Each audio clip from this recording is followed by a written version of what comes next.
மதுரையில் 5 வருடமாக ஆதரவற்றோருக்கு தொடர்ந்து அன்னமிடும் மதுரையின் அக்ஷய பாத்திரம் டிரஸ்ட். தனி ஒருவனுக்கு உணவில்லை என்றால் ஜகத்தினை அழித்திடுவோம் என்றான் பாரதி.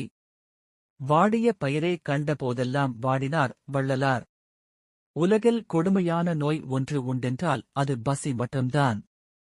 எனவேதான் பசிப்பிணி என்கிறோம்.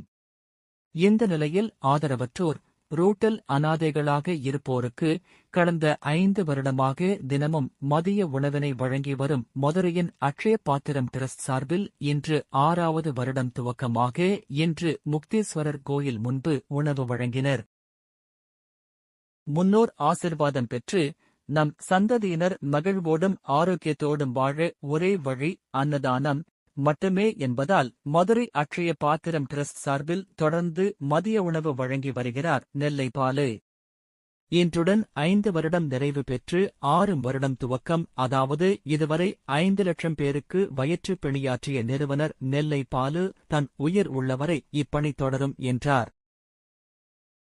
கொரோனா காலகட்டத்திலே ரோட்டோரத்தில் உள்ள வறியவர்கள், மனநலம் பாதிக்கப்பட்டவர்கள் பொது மருத்துவமனையில் தினந்தோறும் 300 பேருக்கு மதிய உணவினை தொடர்ச்சியாக நாங்கள் வழங்கி வருகிறோம்.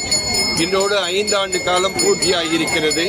கொரோனா காலகட்டத்தில் நம்மே வழியில்லாமல் இருந்தபோது ரோட்டோரத்தில் இருக்கிற வறியவர்கள் உணவுக்காக கஷ்டப்படுவார்களே என்ற நிலையிலே தொடங்கப்பெற்ற இந்த அமைப்பு இன்றைக்கு 5 ஆண்டு காலம் பூர்த்தி செய்து தினமும் 300 பேருக்கு மதிய உணவினை வழங்கிக் கொண்டிருக்கிறோம். அதுவும் இன்றைக்கு தை அமாவாசை.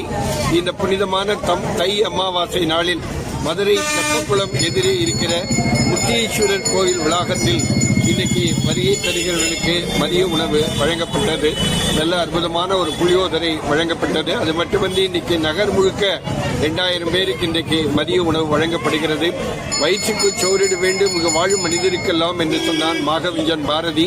அது மட்டுமன்றி தனி ஒருவனுக்கு உணவில்லை எனில் ஜெகத்தினை அழித்திடுவோம் என்று வீர சபதம் பாடினான். அந்த அடிப்படையில் இன்னைக்கு தை அமாவாசை முன்னிட்டு பக்தர்கள் மட்டுமன்றி இங்கே வெளியே நிறைய பேர் வழியே இல்லாதவர்கள் யாசகம் கேட்டு நின்று கொண்டிருக்கிற பெருமக்களுக்கெல்லாம் இன்னைக்கு மதிய உணவினை வழங்கினோம் என்கிற சந்தோஷ உணர்வு 5 ஆண்டு காலம் பூர்த்தியாகியிருக்கிறது.